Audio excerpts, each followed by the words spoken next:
Hello बच्चों, चलिए start करते हैं एक्सरसाइज 1.1 रिलेशन एंड फंक्शन का क्वेश्चन नंबर 3 देखते हैं क्या है।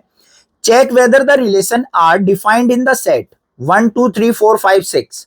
जो हमें वैल्यू दे रखी है, जो हमें रिलेशन में यूज करनी है, उनका सेट दे दिया, हमें 1 से लेके 6 तक यूज करना है। और रिलेशन क्या दे रखा है between A and B such that B equal to A plus 1। जो बी की वैल्यू आएंगी ना, ए में 1 ऐड करके आएंगी।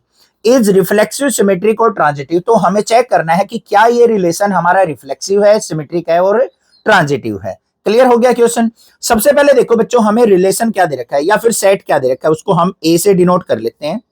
सेट के अंदर वैल्यू है 1 2 3 4 5 6। इनके अलावा हमें कोई भी वैल्यू यूज नहीं करनी है, जो सेट में वैल्यू दे रखी है वही यूज करनी है। रिलेशन क्या दे रखा है वो देख लो। ए और बी के बीच में रिलेशन है सच दैट कि b equal to A plus 1। ठीक है, इस रिलेशन को अलग लिख लो कि b equal to A plus 1 होगा। अब हमें क्या करना है भाई, रिलेशन का यहाँ पे एक सेट बनाना है कि क्या क्या पेयर यहाँ पे पॉसिबल हो सकते हैं। अब भाई a की वैल्यू हम क्या ले सकते हैं, 1 ले सकते हैं। a की वैल्यू 1 लूंगा तो b की वैल्यू क्या मिलेगी, 2 मिलेगी। तो मेरा रिलेशन क्या बन जाएगा, 1,2 बन जाएगा। अगर मैं a की वैल्यू 2 लेता हूं, यहाँ पे 2 रखता हूं, तो b की वैल्यू क्या निकल के आएगी, 3। तो 2,3 बन जाएगा।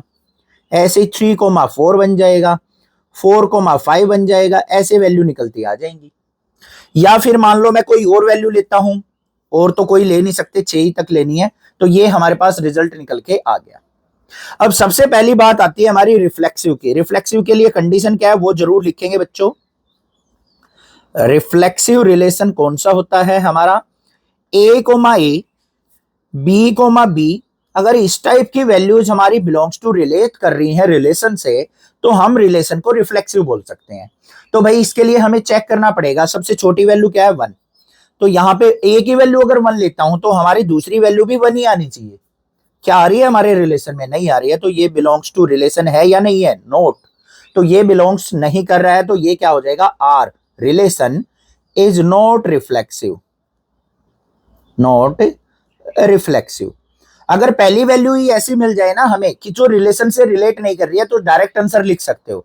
अगर आपको कोई ऐसी वैल्यू मिल जाए कि भाई मान लो 1 1 मिल जाता है, यहाँ पे रिलेशन से बिलोंग कर रहा है, तो आपको एक दो वैल्यू और चेक करनी है बच्चों। 2 2 भी है, 3 3 भी है, या 4 4 भी है या नहीं है।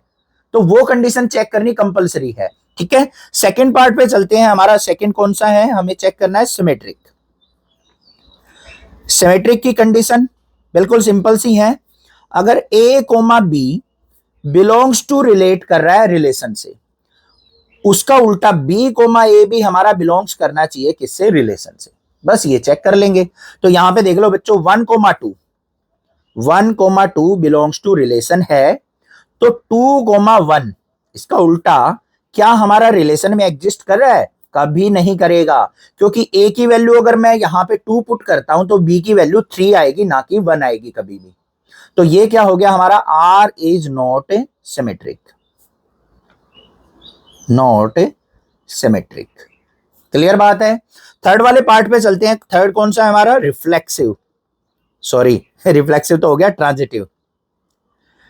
ट्रांजिटिव रिलेशन और चेक कर लेते हैं भाई। ट्रांजिटिव की कंडीशन लिखेंगे पहले। A comma B belongs to R है, बी कोमा सी कोई वैल्यू है बिलोंग्स टू आर है। तो ए और सी भी हमारा क्या होना चाहिए, बिलोंग्स टू आर होना चाहिए। तब हम किसी रिलेशन को क्या कहेंगे बच्चों, ट्रांजिटिव कहेंगे। अब यहां पे ध्यान से देखो, यहां से वैल्यू उठा ली 1,2 बिलोंग्स टू आर है, बिल्कुल है भाई। और हमने यहां से जिसमें 2 आता हो 2,3, ये भी हमारा क्या है, बिलोंग्स टू आर है। तो 1,3 भी हमारा क्या होना चाहिए, बिलोंग्स टू आर होना चाहिए। अब चेक कर लो, 1,3 आ रहा है रिलेशन में, नहीं आ रहा है कहीं भी, ना ही आएगा। कंडीशन क्या है, B equal to A plus 1। A की जगह आगे वाली ए की वैल्यू, पीछे वाली बी की वैल्यू।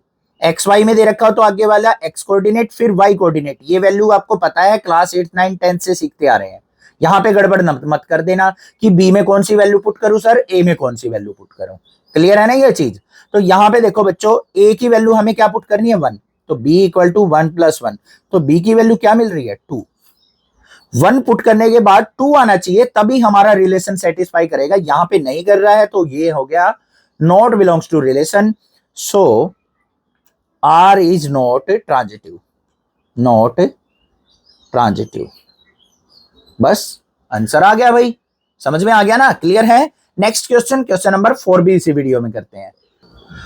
क्वेश्चन नंबर 4 है show that the relation R in R, real values हमें लेनी है, defined as the relation a comma B such that a always less than equal to b is reflexive and transitive but not symmetric. हमें इस relation को reflexive और transitive तो दिखाना है, बट हमें ये सिमेट्रिक नहीं दिखाना। ऐसी कंडीशंस आपको लेनी है, ऐसी वैल्यूज आपको यहाँ पे चूज करनी है जिससे आपकी कंडीशन सेटिस्फाई हो जाए। तो भाई देख लेते हैं। सबसे पहले देखो यहाँ पे सेट क्या दे रखा है हमें, a equal to real values, real values, ये वैल्यू हो गई हमारे पास, ठीक है। अब बात करते हैं यहां पे हमारे रिलेशन की। तो रिलेशन क्या दे रखा है बच्चों, ए और बी के बीच में रिलेशन दे रखा है such that A always less than equal to B, ये कंडीशन सेटिस्फाई करनी है। तो इस कंडीशन के अकॉर्डिंग हमारा रिलेशन क्या बनता है वो देख लेते हैं। रिलेशन के अंदर क्या सेट बनेंगे भाई, मान लो हमने सबसे पहले 0 ले लिया, तो यहां पे अगर मैं a की वैल्यू 0 लेता हूं, इक्वल बनाने के लिए हमें b की वैल्यू भी क्या लेनी पड़ेगी, 0 लेनी पड़ेगी, ठीक है। और क्या बन सकती है हमारी, यहां पे a की वैल्यू 0 ले ली तो b की वैल्यू 1 भी हो सकती है, 0,2 भी हो सकती है, इस प्रकार से वैल्यू हो सकती है। और अगर मैं a की वैल्यू 1 ले लेता हूं बच्चों, तो कंडीशन क्या होगी, b की वैल्यू भी 1 ले सकते हैं हम। a की वैल्यू 1 ले ली तो b की वैल्यू 2 भी ले सकते हैं, 1,3 भी ले सकते हैं, इस प्रकार से। यहां पे ऐसा नहीं करेंगे कि a की वैल्यू 3 ले ली, b की वैल्यू 1 ले ली, क्या 3 हमारा लेस देन इक्वल टू 1 होगा, कभी भी नहीं होगा, तो ये वैल्यू पॉसिबल है। ऐसे ही 2,2 भी हो सकता है, 2,3 2 से बड़ी के साथ वैल्यू के साथ यहां पे रिलेशन सेटिस्फाई करेगा, 2,4 इस प्रकार से। और ले लेते हैं एक 3,3 है तो 3,4 के साथ, 3,5 के साथ, 3,6 के साथ, ये हमारी जो होंगी वैल्यूज लाई करेंगे इस रिलेशन के अंदर। अब भाई बात करते हैं रिफ्लेक्सिव, ट्रांजिटिव और सिमेट्रिक की। तो सबसे पहली बात आती है हमारी रिफ्लेक्सिव रिलेशन। रिफ्लेक्सिव कौन सा होगा बच्चों, ध्यान से देख लो। रिफ्लेक्सिव की कंडीशन क्या होती है, a, b, belongs to relation होना चाहिए। अब भाई ध्यान से देखो, यहां पे 0,0, 1,1, 2,2, 3,3 सारी इस प्रकार की वैल्यू जो है रिलेशन को सेटिस्फाई कर रही है, रिलेशन वाली कंडीशन को सेटिस्फाई करेंगी, कोई भी वैल्यू ले लो। तो ये क्या हो गया, आर इज रिफ्लेक्सिव। रिफ्लेक्सिव कुछ ऐसा ही बोला था उसने स्टेटमेंट में कि ये रिलेशन एक रिफ्लेक्सिव रिलेशन है, तो हो गया भाई। सेकंड कौन सा है भाई, ट्रांजिटिव।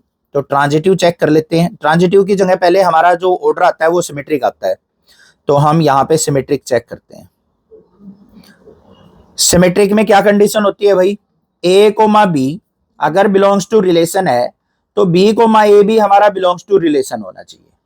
चलो भाई देखते हैं, यहां पे कोई भी वैल्यू उठा लो, यहाँ पे इन 1, 1, 0, 0 सेम वाली वैल्यू को छोड़ के कोई भी उठा लो। मान लो 1,2 ले लिया, 1,3 ले लिया, या फिर 2,3 ले लिया, जो भी दिल कर रहा है वो ले लो। यहां से चलो भाई 3,5 उठा लिया मैंने, 3,5 बिलोंग्स टू रिलेशन है।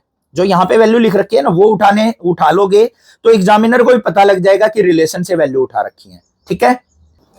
तो 3,5 का उल्टा क्या बनेगा भाई, 5,3। क्या ये रिलेशन से बिलोंग करेगा, कभी नहीं करेगा। ए की वैल्यू बड़ी, बी की वैल्यू छोटी, क्या रिलेशन को सेटिस्फाई कर रही है, नहीं कर रही है। तो ये क्या हो गया हमारा, R is not symmetric, not symmetric.